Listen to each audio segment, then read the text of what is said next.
We're going to continue with this meditation that I had. Started out with light, coming with the Shekinah at the end time, or whatever, the beginning of the end time. And then I switched back to the beginning of how God made the world with light. Right. Okay, I said that I was going to maybe drop a bombshell You did. about how God created Adam. Mm-hmm. We know it says he formed him out of the earth, but that's in this chapter 2. So before I start with that, I want to read a verse in 104 which got me thinking this direction that I'm going to give you. What? Psalm 100. Psalm, okay. Beginning with verse 27. After this whole psalm is about God creating the earth and how he works with things and how things operate. Then it says, after talking about the dolphins that play in the sea and the ships going there and all the people and the animals, it says, these wait all upon you, and you may give them their food in the due season. So we're all dependent upon God for our food. Mm-hmm. You give it to them, they gather it, you open your hand, they are filled with good. Mm. You hide your face. Mm. They are troubled. You take away their breath. Mm. They die and return to their dust. You send forth your breath. This translation says they are created. But in the Hebrew, it says ruacha b'yivreon. The on the end of that word for create, which is breon, Mm-hmm. is not completed. Oh. Whenever you get an on a verb, it usually means something that will continue on and on and on, over and over again. So we could read this, you renew the face, no, back up. You send forth your breath, they are continuously created. Mm-hmm. And you renew the face of the earth. May the glory of Hashem endure forever. So what I want to talk about then is this renewing of the earth. We mentioned that in Genesis 1, I better open that, that the account of Adam's creation Mm-hmm. is not exactly the same as it is in chapter 2. Okay. Now, Prager and many Jews say, well, that chapter 2 is not a recreation, but an explanation of how he did it. That's Dennis Prager says that. Yeah. Okay. And then there's other rabbis, and I don't have all their names, that say there is a chance that we can work a reconciliation with evolution, as long as God is in it. Mm-hmm. And so the first chapter, and I think I'm tending to the latter idea, and that's what the bombshell is. So on the fourth day, I believe it is, yes, let there be lights in the firmament. So God now reveals the sun, or he makes it at this time. Before the glow that was giving light, that was diffused, I can't remember, I think it was Rabbi Mizrahi that said this light was a spiritual light, that the sun is a physical light and a spiritual light, because it burns continuously. It nothing is making it burn. Well, I don't know. The scientists say it's helium. Yeah. But there might be more to it than that. I've heard that too, that there's something behind it. Yeah. Well, we know God is sending in something into the universe to keep us functioning. So these two lights that he gives are to rule over the day and the night. And that was the evening of the fourth day, evening and morning of the fourth day. Let's see. Oh, we had in the third day grass and herb yielding seed that came forth. So the spiritual light was able to bring forth seed out of the ground for grasses. Wow. But to make that a continuous cycle, God decided to do it under the sun Yeah. from then on. Sun and the moon. Yeah. So on the fifth day, God creates birds that fly in the air, and the sea is teeming with fish, Mm-hmm. and great crocodiles and every living creature that moves, which the waters brought forth after their kind. So we've got, looks like we're getting creatures coming out of the water and creatures that live on the earth. It says every living creature that moves. And so this is the fifth day. And then on the sixth day, we get God let the earth bring forth living creatures. So in the fourth day, it's everything's coming out of the water, apparently. The fifth day is coming out of the earth. Okay. And then while it's still sixth day, while it's still the sixth day, God says, let us make mankind in our image after our likeness. Right. And so when he says mankind is not complete just with man. It's man and woman he makes. Mm-hmm. And let them have dominion over the fish, the sea, and etc. So God created mankind in his own image. In the image of God, he created him male and female. It's interesting. Everything had been created. This was the last thing he did. This is the last of the creation on the sixth day.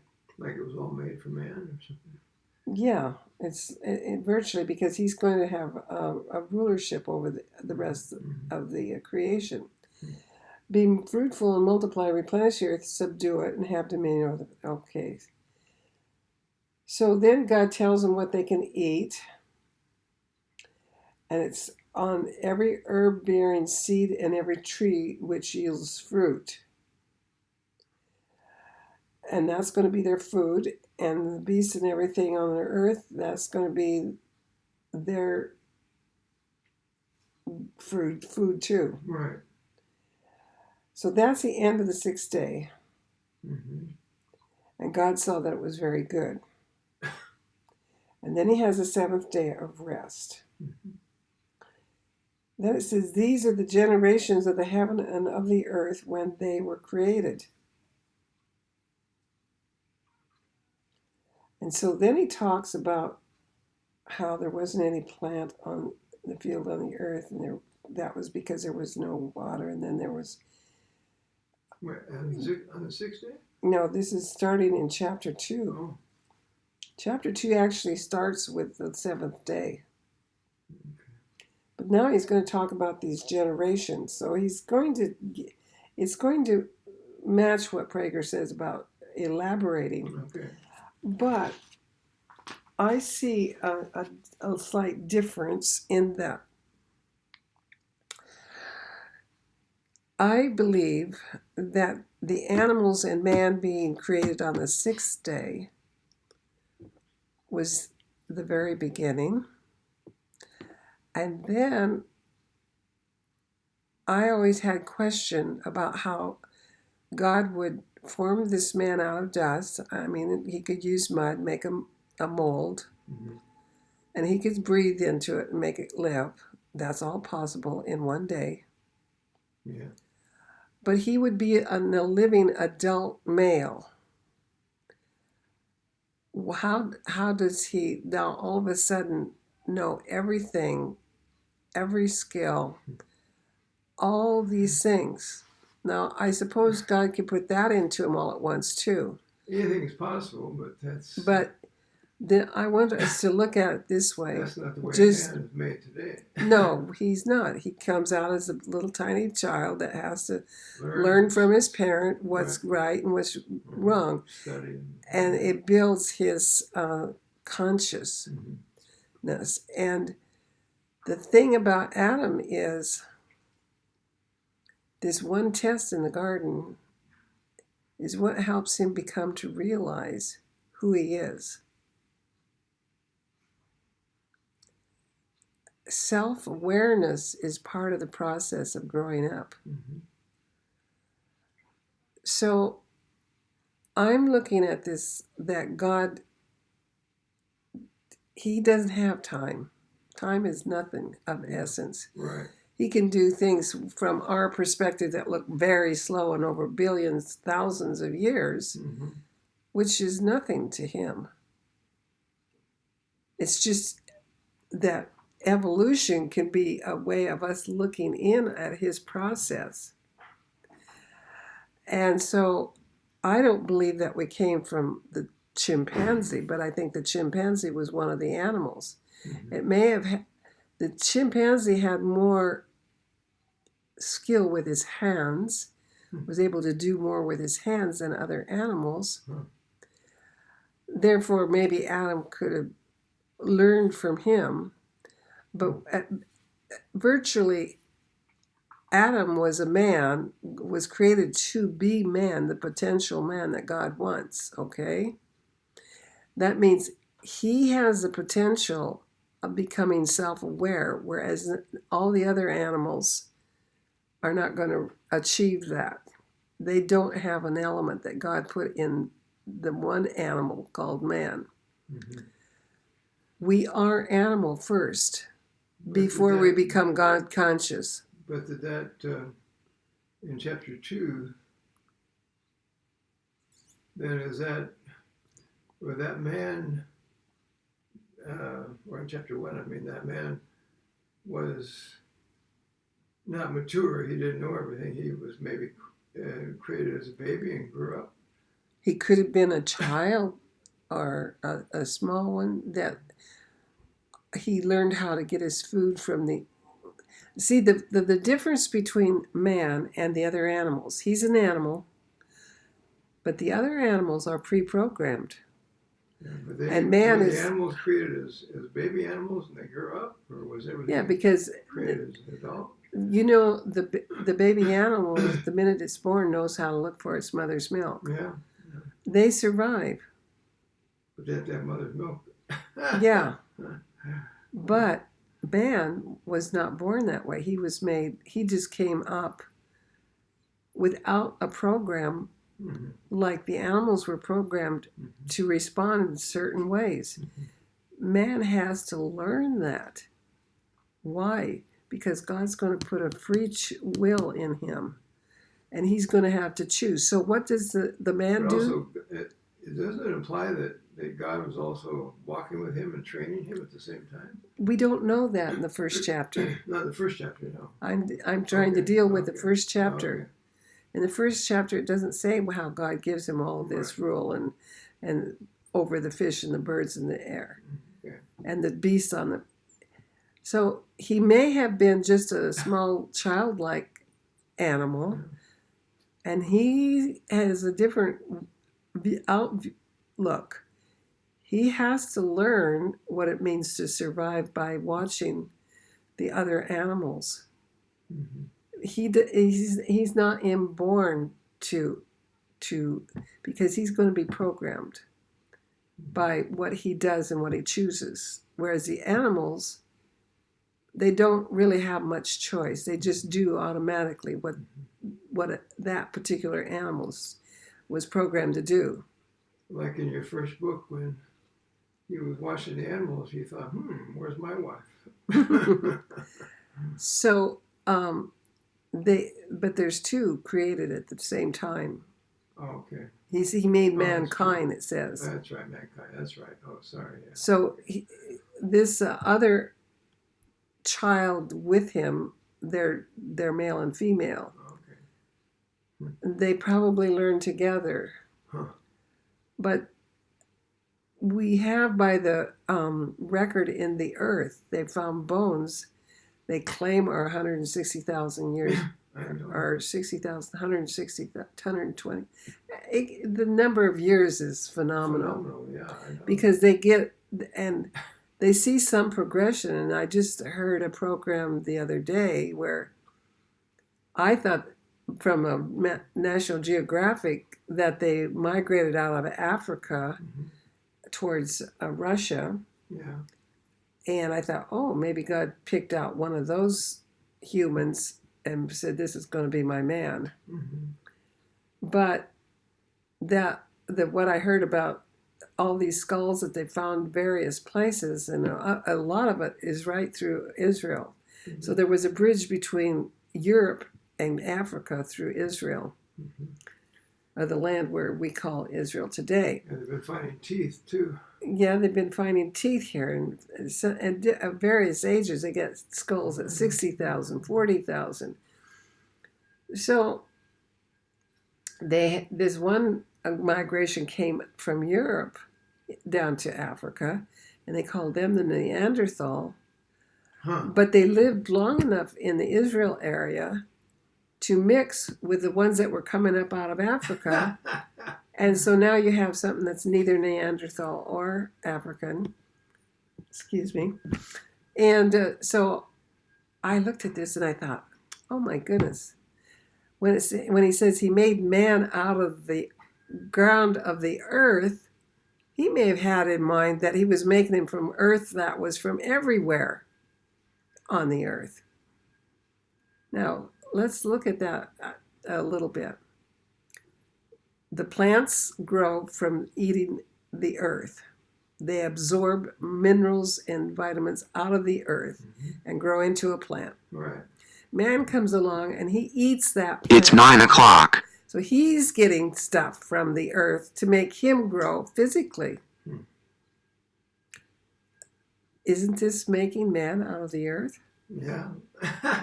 Yeah. Isn't it making the animals out of the earth? I never thought of that. No. That's amazing. And if he has this man that's curious about everything and he's wandering off into Europe or over here, and then they come back and all this. They're all growing from the earth. They're all growing from parts of the earth. So now this psalm that I read to you, he renews the earth, that he withdraws his breath, and they die. This is the thing, they can't find links between these different people that they call man, or even the animals. They say, oh, this looks like a horse. What was that word? This is another one that must have been a horse later on. And this is, and so what is happening? What was that word for breath in that? Ruach. Oh, okay. So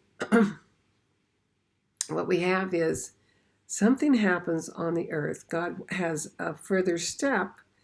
He withdraws his breath. All of that creation dies and goes back to the earth. Then he does what he wants with the earth. He sends forth his breath again and recreates it out of the earth. So you get a cycle. You get a cycle. And each time they're resurrected, they're in at least the man shows this kind of progression. Not the animals show a difference in their physical features, but with man, he's becoming they say a brain capacity in the skull, which makes him more of a thinking person as far as physicality is concerned. And he's learning to use he's making tools and learning how to cope with the environment. So you get this cycle of things going on. Now we don't know what happens when a man, his breath is taken from him, he dies and goes back into the earth. Right. We don't know what happens with that life that was there and what recreating it does. But God knows that's his way of making man out of the earth. And so then we come to chapter 2, And it's interesting, in chapter 2 of Genesis, it says,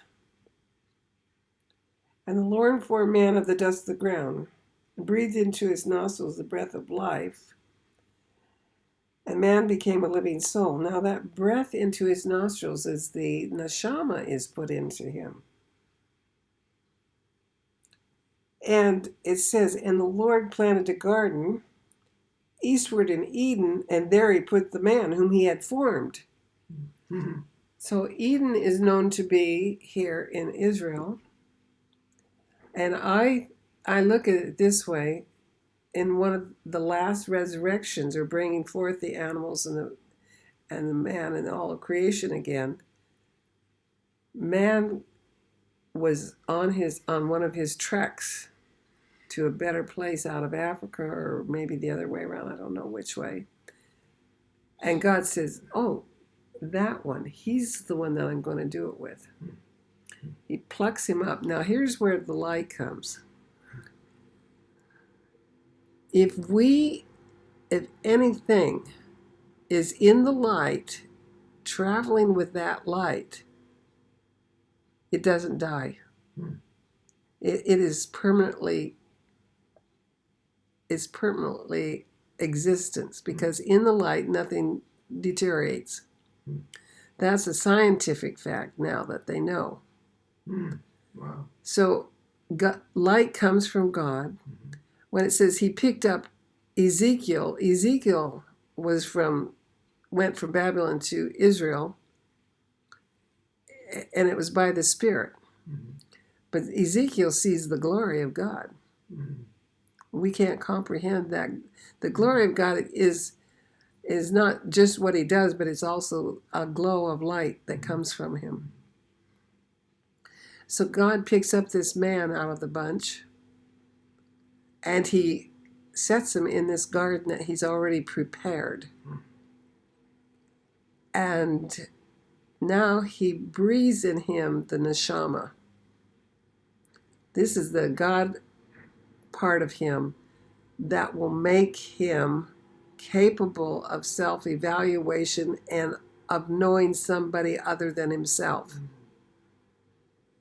And the animals don't have that. They don't have a self-awareness. Some say that they do when they look in a mirror, but I think when I've seen a cat looking in the mirror, I think the cat is trying to get at another cat. That's the impression I get. He, paws at it and that sort of thing. So it's man who becomes self-aware. And he's in the light. This gives him he's not vulnerable living in this light. This is why he doesn't know he's naked.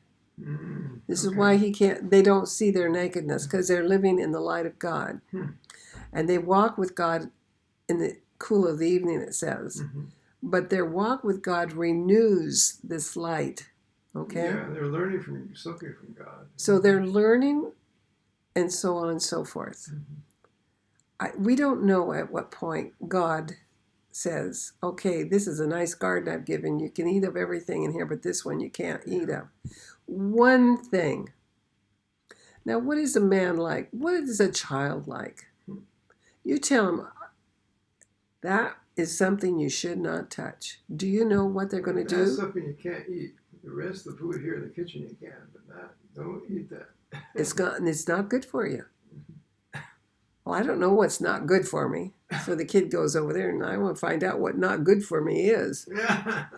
I mean, that you just have focused his attention on that.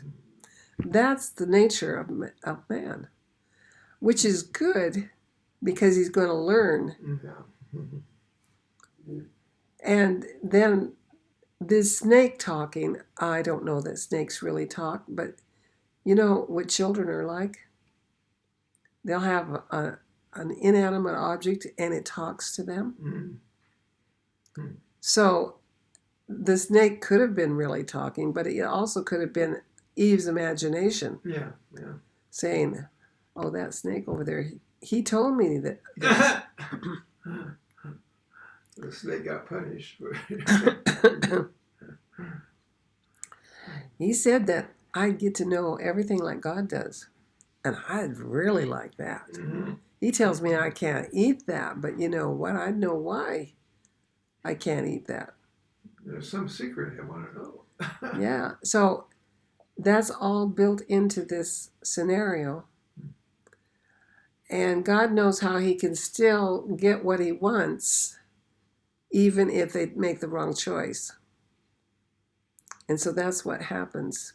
Now, what happens is the moment they go against what God said, they lose the light. Mm-hmm. That's the death. Now you're in the process of decay because you've left the light. Not only that, now you look at each other and you're not covered. And so you start, oh, look, I'm not covered. I'm exposed. And this idea of exposure is a way of making us look at who we are and why we are where we are. So it's to acknowledge our sin. Sin is just missing the mark, not doing what God told us to. And so when God asks, where are you? He wants them to recognize you missed the way.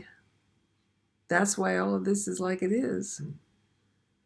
And when we acknowledge we missed the way, then we can get on the way again. Right. And that's the whole purpose of it, is to learn by our mistakes. So we have to recognize our mistakes. And that is the process that the mankind has been in ever since the beginning of creation, Frank. And therefore, this is how we can understand what kind of situation we are in the world. And we see that mankind took such a turn that God only found one man that could carry on with his plan and his purpose. Sort of similar to finding Abraham in a way. Well, finding Abraham is that's Noah. And what is Noah perfect? No, he was perfect in his generation. He exceeded what the rest of the generation. He could walk with God yet and listen to God. That's all he needs. Is someone the fact that he was willing to build the ark, that had to be very unreasonable, unbelievable almost for him to have to be told to build the ark. Yes, and so he obeyed. Obeying God, it means you hear him. Yeah. And you respond to that. That gets you on the right track. Yeah. And I look at the situation in the world today here in Israel. If only the leaders could hear God. Yeah. I look at in America, one leader thinks that he hears God, but nobody wants to follow him. Yeah. He's like a Noah in his day. You may not see that situation the way I do, but nevertheless, that's what God's looking for. He's looking for someone who has a heart to hear the beat of his heart and see what he wants. And Noah probably was not a perfect man, but God sees you perfect if you're willing to obey him. Yeah, and part of that perfection is to acknowledge sin and confess it. Exactly. So we know that we are not there, but I'm going to close this today because this seems to be a good stopping point where my thoughts were going, and it got me back to the light coming again. Yeah. So we'll talk a little bit about that the next time, and that'll finish this series on insights. And meditation. Yeah, so I would like to hear any thoughts that others have about if you've thought about these things in this manner, or I know that some people just want to accept things as they are and they don't question things. I wasn't made that way. And that's why I start meditating and my mind keeps, oh, well then this. oh, maybe this, and it doesn't have to be the way I said it was this morning, but it's an answer to me why we get one set of people saying this is the way something is done and another said this is the way, and how do you reconcile the two? I mean, everybody's kind of guessing, Yes. based on what they read and understand. And the few bones that they pull out of the earth. So. So that's what I have for today, and Lord bless you and keep you, and we'll talk again next week maybe.